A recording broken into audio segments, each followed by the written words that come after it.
Bien-aimés dans le Seigneur, Shalom, bienvenue dans notre émission. Il est venu libérer les captifs.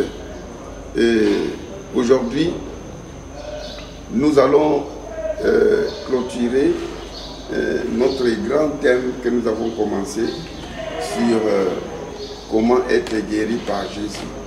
Peut-être que prochainement, nous allons seulement faire les cadrages sur certains éléments. Mais aujourd'hui, je vais un peu marteler avant de faire la prière globale qui va clôturer notre enseignement. Je vais nous parler du chrétien face aux promesses divines. Et vous savez, je vais beaucoup plus insister sur aux promesses et entrer à la guérison. Mais souvenez-vous de notre première émission, nous avons dit que les principes que nous avons évoqués ne concernent pas seulement la guérison physique, mais ce sont des principes qui concernent tous les aspects de la vie.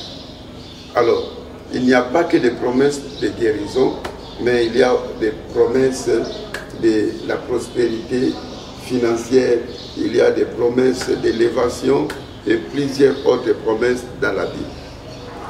Quelle est l'attitude du chrétien face aux promesses divines? C'est ce que nous allons voir tout de suite avant que nous puissions prier.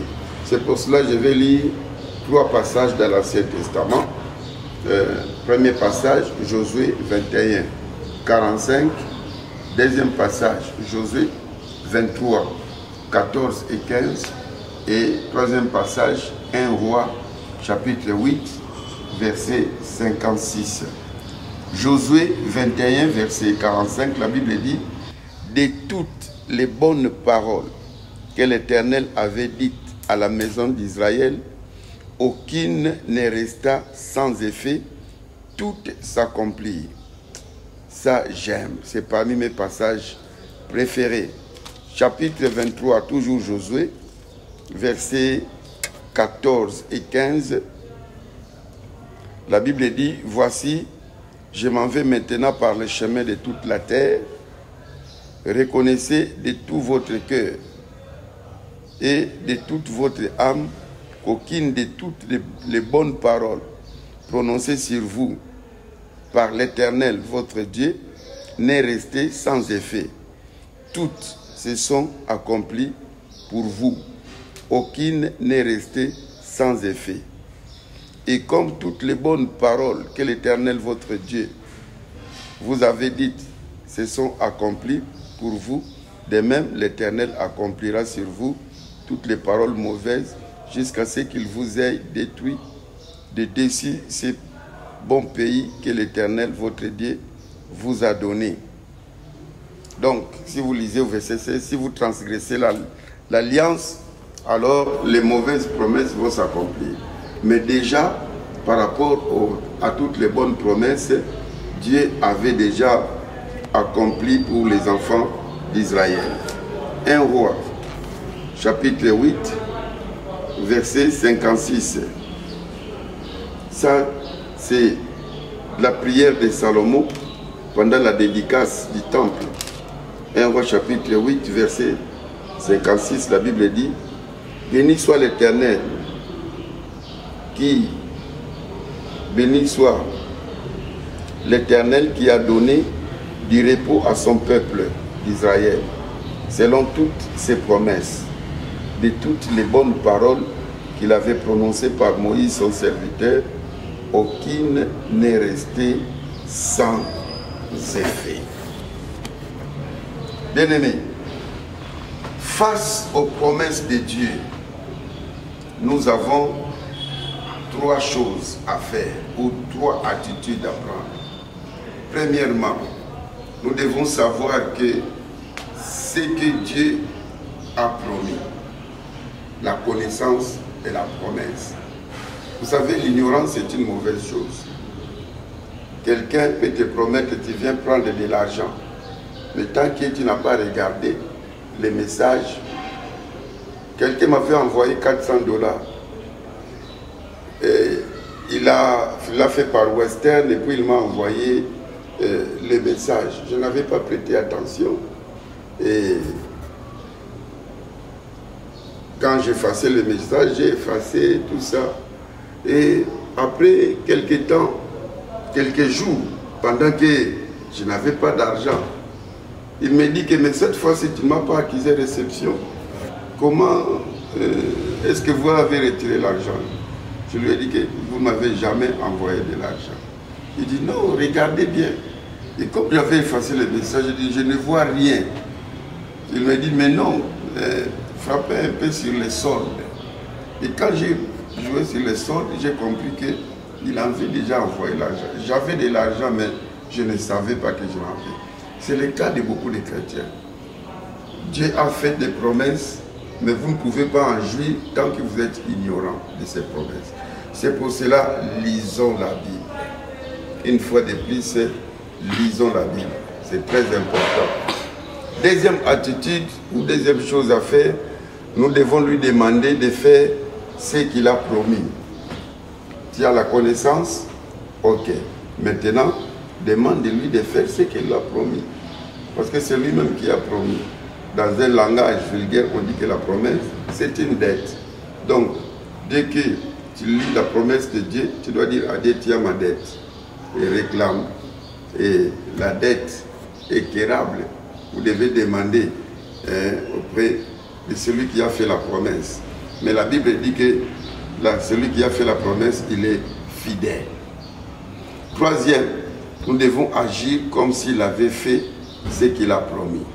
Donc, si tu as demandé qu'il puisse faire ce qu'il a promis, parce que Dieu est esprit, nous ne le voyons pas, alors nous devons maintenant agir comme s'il avait fait ce qu'il a promis.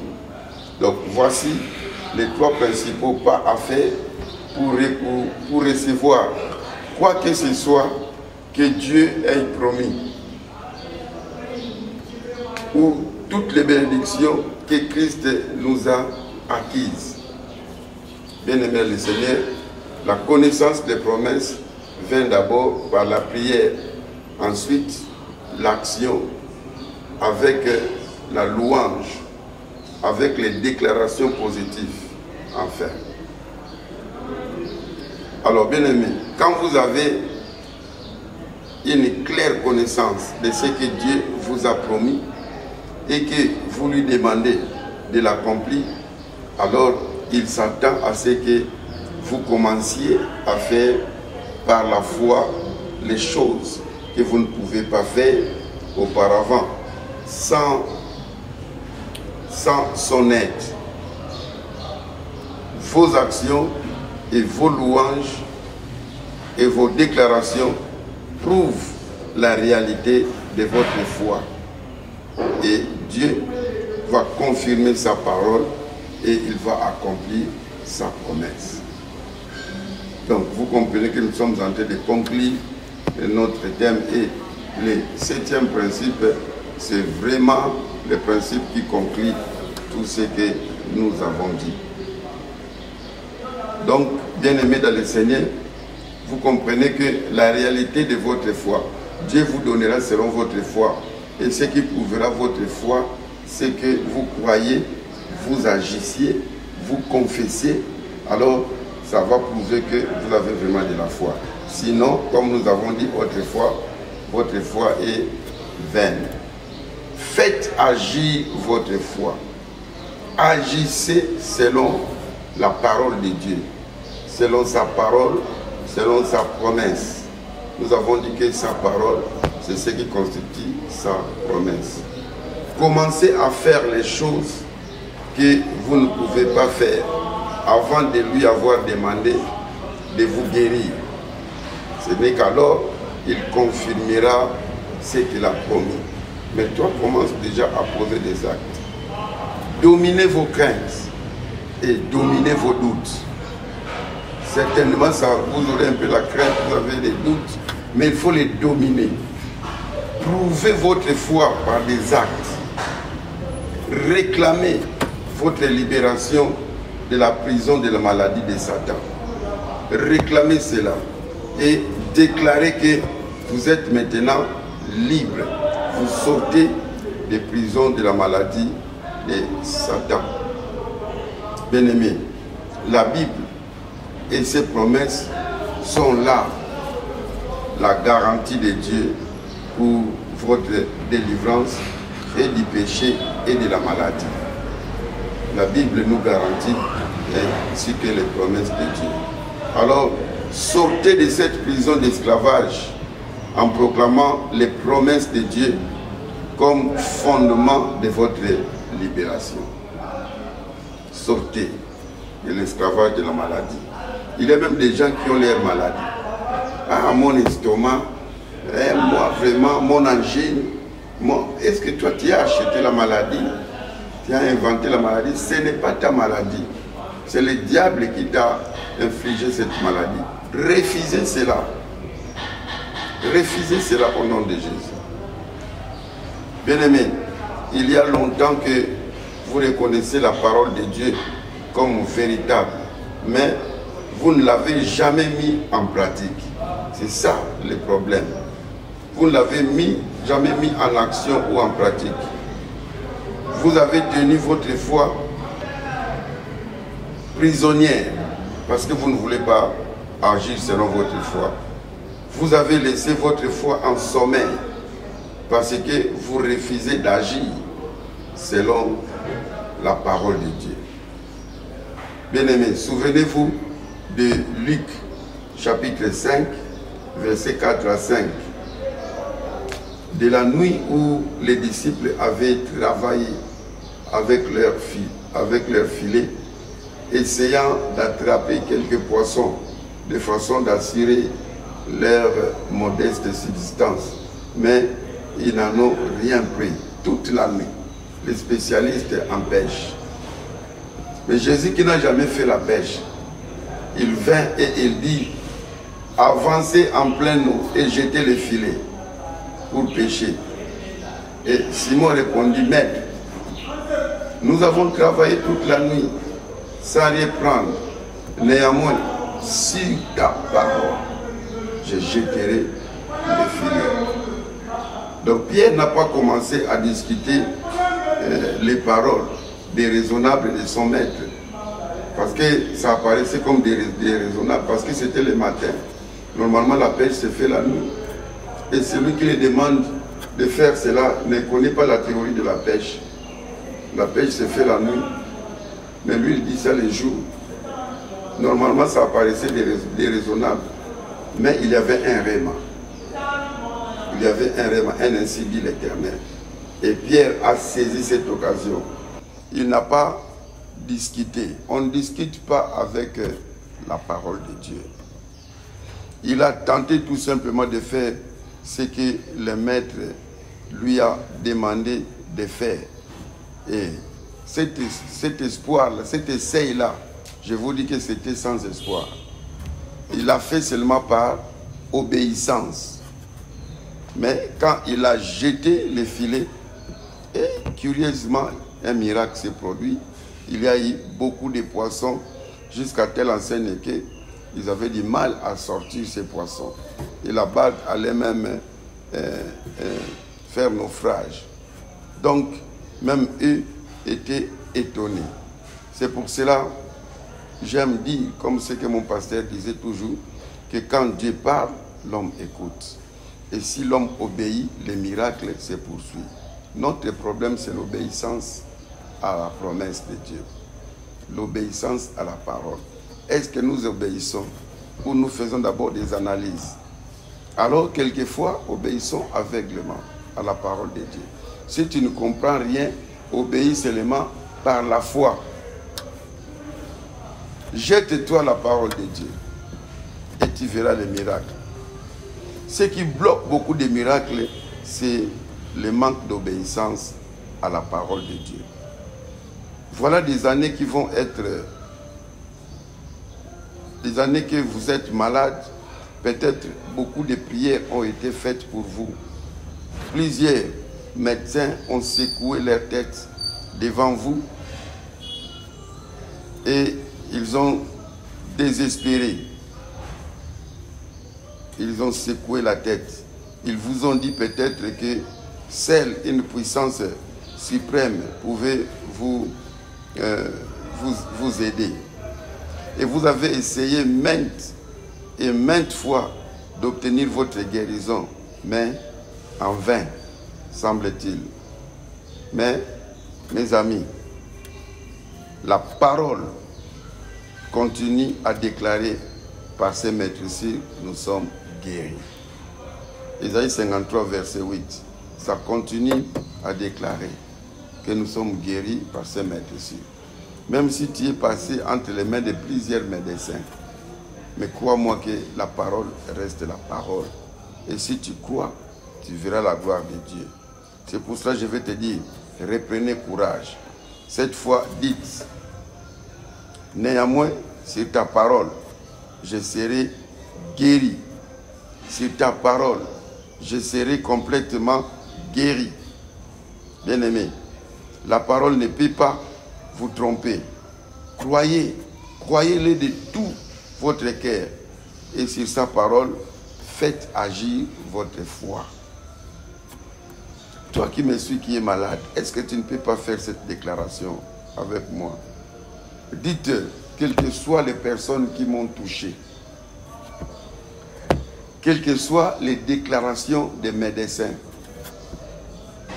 quel que soit le nombre de gens qui ont touché mon corps, qui m'ont diagnostiqué, quels que soient les résultats des laboratoires,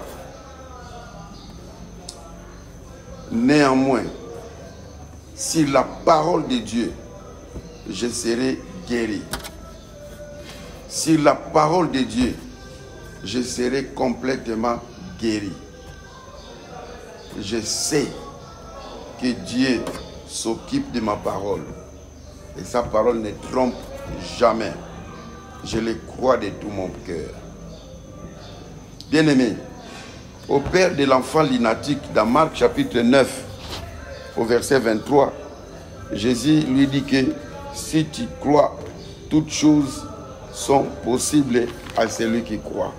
Et je vais te dire aussi que si tu crois, c'est possible que tu puisses être guéri, quel que soit le nombre d'intercesseurs ont prié pour toi. Croyez que ce qu'il a dit s'accomplira. Ne doutez pas et ne doutez de rien, mais plutôt crois seulement. Crois seulement. Tout est possible à celui qui croit. Bien-aimé, si tu crois seulement, tu seras déclaré, tu seras délivré et tu seras délivré à cet instant même. Et là où tu es, si tu crois de tout ton cœur, une délivrance est possible dans ta vie maintenant même. Repoussez l'ennemi qui endommage votre santé et réclamez votre guérison. Ainsi, mon frère, ma soeur, je vais prier avec toi. Je veux que nous fassions cette courte prière. Ce n'est pas vraiment longue, mais très efficace. Le problème, ce n'est pas de prier des heures du temps, mais il faut que nous fassions des prières efficaces. Dans la Bible, nous voyons même en une seule phrase, on a dit, lève-toi, prends ton lit et marche. Et la personne a marché. La prière n'a même pas fait 30 secondes. Et tu peux prier avec moi en disant, Père Céleste, je te remercie de m'avoir fait connaître ces vérités. Et je te remercie de ce que Christ a porté mes maladies et mes faiblesses.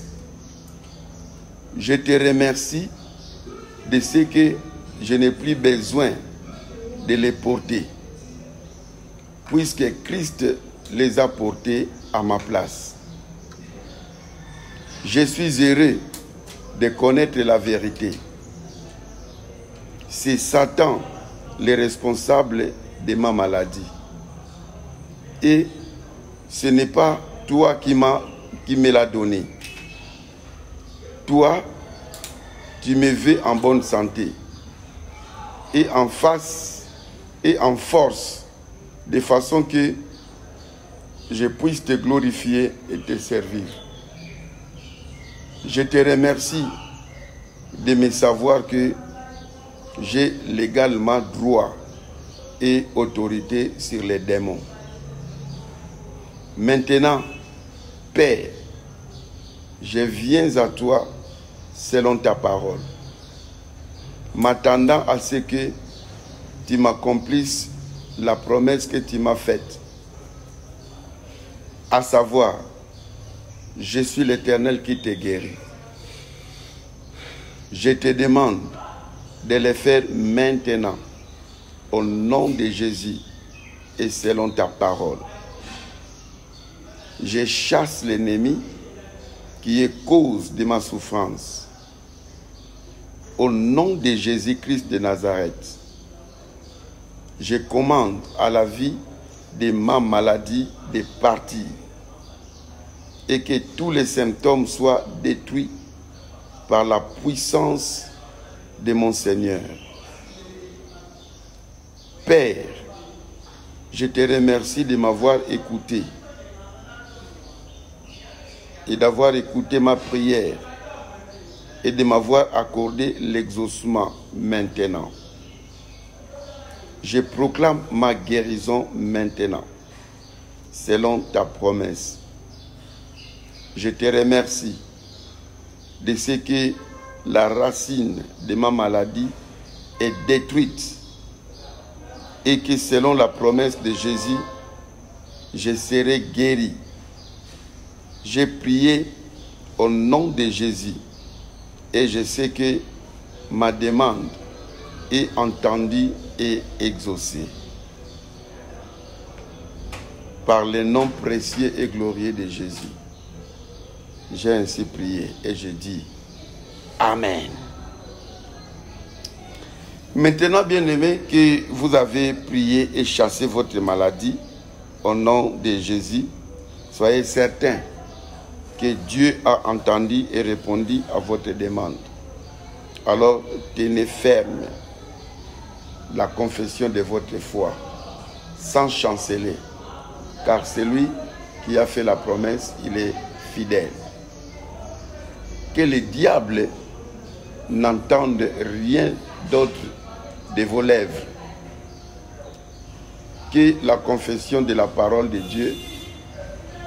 Les diables n'entendent que la confession de la parole de Dieu, mais ils n'entendent pas rien d'autre chose.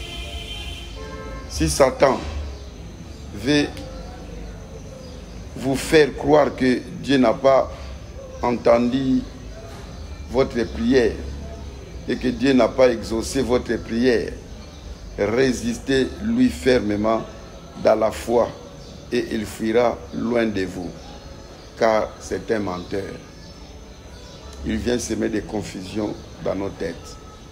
Et même si vous sentez les symptômes de maladie augmenter, confessez toujours la guérison. La parole de Dieu, mon frère, ma soeur, tu dois savoir qu'elle est vraie.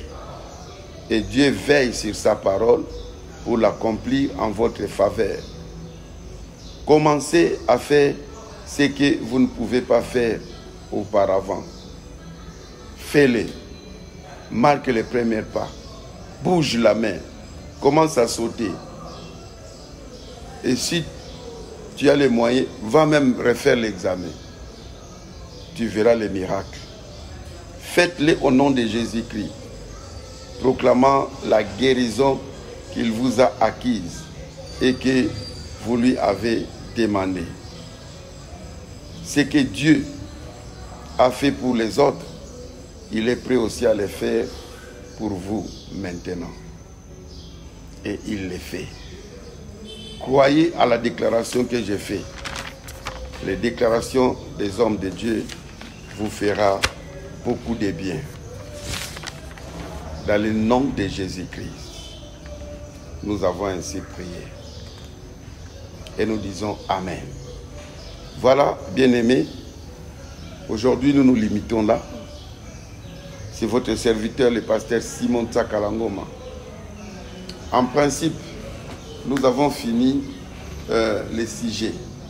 Mais je vais recadrer certaines choses dans la toute dernière émission que nous allons faire demain.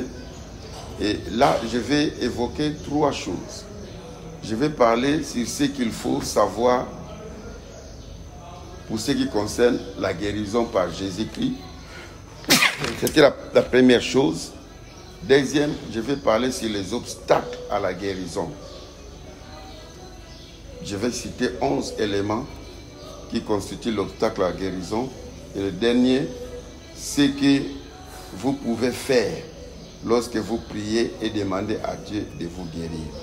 Je vais vous donner 10 éléments que vous devez faire lorsque vous priez et vous demandez à Jésus de vous guérir.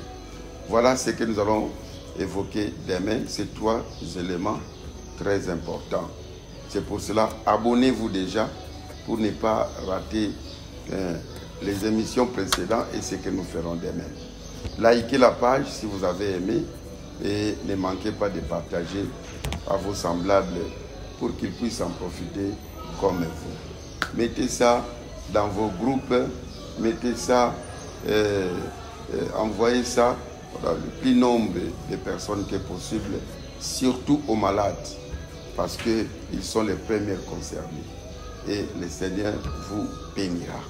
C'était votre serviteur, le pasteur Simon Tsakalangoma, de l'église Centre évangélique Le Sanctuaire. Nous sommes dans la communauté des Assemblées de Dieu en République démocratique du Congo. Bien-aimés, si vous nous avez réussi chez vous, c'est grâce à l'ingénieur Christian Lumande qui est là derrière la caméra et qui vous salue aussi. Quant à moi, je ne pouvais vous dire que bye bye.